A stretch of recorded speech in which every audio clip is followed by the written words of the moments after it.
right. So let's move on to my segment this week in NFL history. So I'm just gonna jump around a little bit. Just kind of talk about some main points.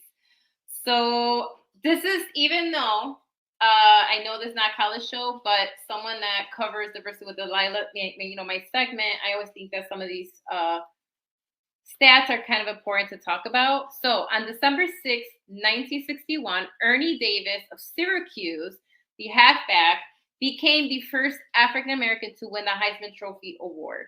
So Davis was the top player in the nation in 1961 as he rushed for 823 yards as a senior and scored 15 touchdowns while leading Syracuse in pass receiving with 16 catches for 157 yards. So I kind of wanted to give that little tidbit on December 6th, 1961, the first African-American player won the Heisman Trophy. Thought that was important. Moving on to December 7th. I don't know if anybody knows why that day is important, but it is a day that will go down in infamy, right? December 7th, 1941. There were games in play because of the timing of, Pearl Harbor. It was on the Pacific, so there were still some games going on. One of them was, again, December 7th, 1941. One of them was Chicago Bears versus the Chicago Cardinals, because, yes, there was a time when we had two teams, the Chicago Cardinals and the Chicago Bears, and they played at Comiskey Park because a lot of our teams actually played in what we use now. Although Comiskey Park doesn't exist anymore, sadly, but they played in a lot of our baseball stadiums before they got their own fields. But anyway, so this was like the finale of the regular season game. The attacks hadn't happened yet, so that's kind of why that didn't come into the conversation yet. And so December 7th, 1941, the Bears beat with Mr. Quarterback Sid Luckman, 34-24. Now, moving on to the second game of the day, on December 7th, 1941, in the Big Apple, the Brooklyn Dodgers football team, that's right, because that's who they were before, the Brooklyn Dodgers football team dismantled the New York Giants 21-7. And as soon as that game ended, I want you to imagine being in that stadium when this happens, okay? As soon as that game ended, the PA announcer at the game, according to the Pro Football Hall of Fame, by the way, announced that all military personnel must leave and report to their units in the midst of the fans enjoying the last game of the season to celebrate, which was considered that day Tuffy Lehman's Day, because just like today, right, they honor a great player during the game. And so they had to leave. So all military personnel, as soon as that game was over, a PA came on. It's like, all y'all have to report to your units ASAP, right? And that's basically kind of what happened during that game. The third game that was going on during the attacks was at Griffith Stadium in Washington, D.C. The stadium management, they decided not to announce the Japanese attack on Pearl Harbor to a crowd of nearly 27,000 people at the Washington versus Philly game, per the Boundary Stones website. The next morning on the Evening Star, people were kind of questioning why, they didn't end the game or why they didn't say anything. But a lot of people believe that the owners decided that they wanted to allow people to have one game where it was celebration and they didn't have to think about war, right? And so they're saying that that's kind of why the Washington team decided not to say it.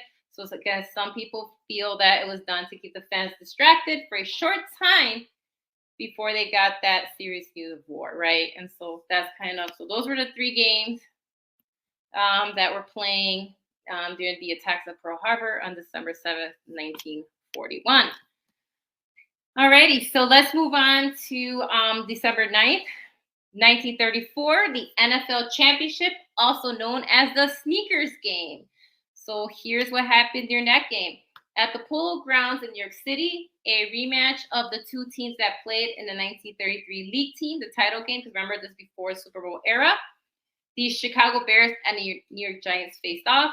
The Bears entered this game as the favorites because they hadn't lost all season, and they had beaten the Giants during the regular season a couple of times. However, it was a wintry game, and so that was kind of the great equalizer. Joan Mara, which was the Giants treasurer interesting that this guy was paying attention, noticed that the turf on the polo grounds was basically a sheet of ice. And so Mara went down to the coaching staff and talked to coach captain Ray Flattery about the field. And Flattery, the coach, thought about a game that he played when he was in Gonzaga College, and they played on a similar icy conditions. And what they did is they switched off their shoes from cleats to basketball shoes for better traction. And so Flattery thought about this. And so that's why it's called the sneaker championship. So basically, both teams were struggling on traction. And then at halftime, the secret strategy was unveiled, which is he had his core receivers and backs put on basketball shoes because the equipment guy, they sent the equipment guy to a neighboring college to get the team's basketball shoes.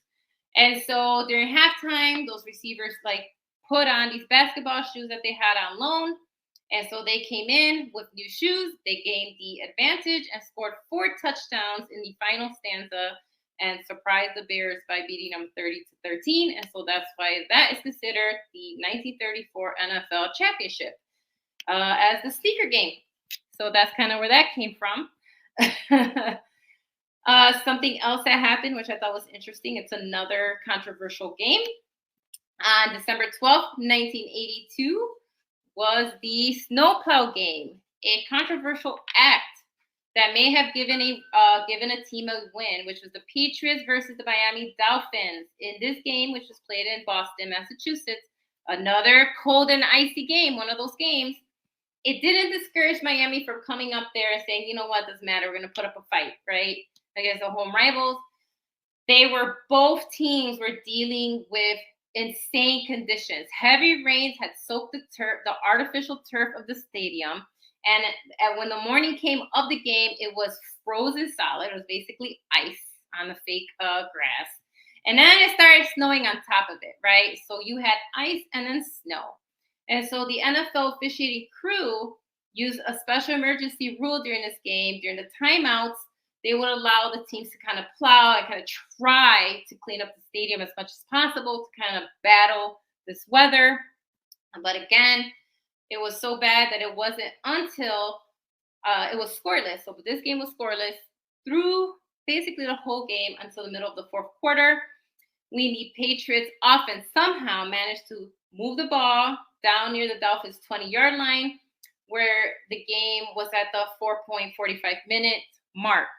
The Patriots coach at the time, which was Ron Meyer, during this, he basically knew that there was going to be a field goal attempt. So he motioned to a tractor driver, because that's kind of what they were using to clean the field.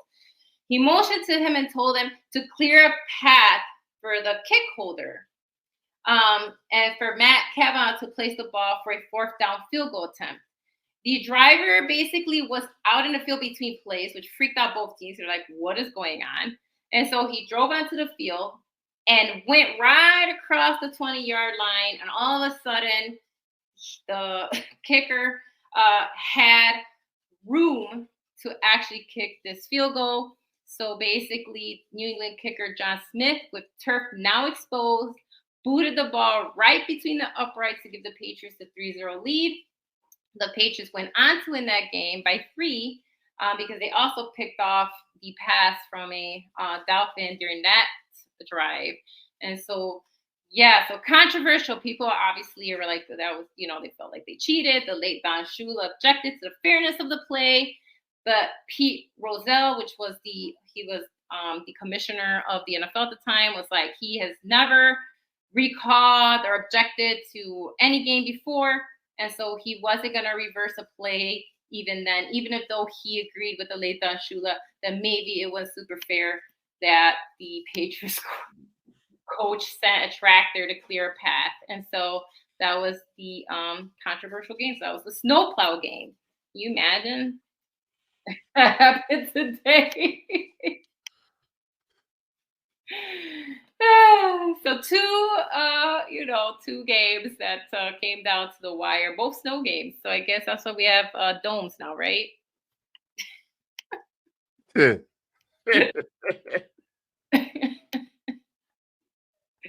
You're muted, Tina. I just realized that. That's why they want us to be in domes. That's why all Yeah. the Super Bowls are under domes. So, I So mean, interesting choices by both coaches of both of these games. It would not fly today, guys. Don't try that. no, no. Right, here's our rules and policies. Anything that happened before 1990 back would never be allowed, Don't do would it. never be shown. The coaches, like all the memes that we always go to, like Yeah. playoffs, Yeah. playoffs, like that whole thing never would have gone out on air. So that was your this week NFL history. I just decided to jump around to some of the funner ones that I found instead of just going day by day. So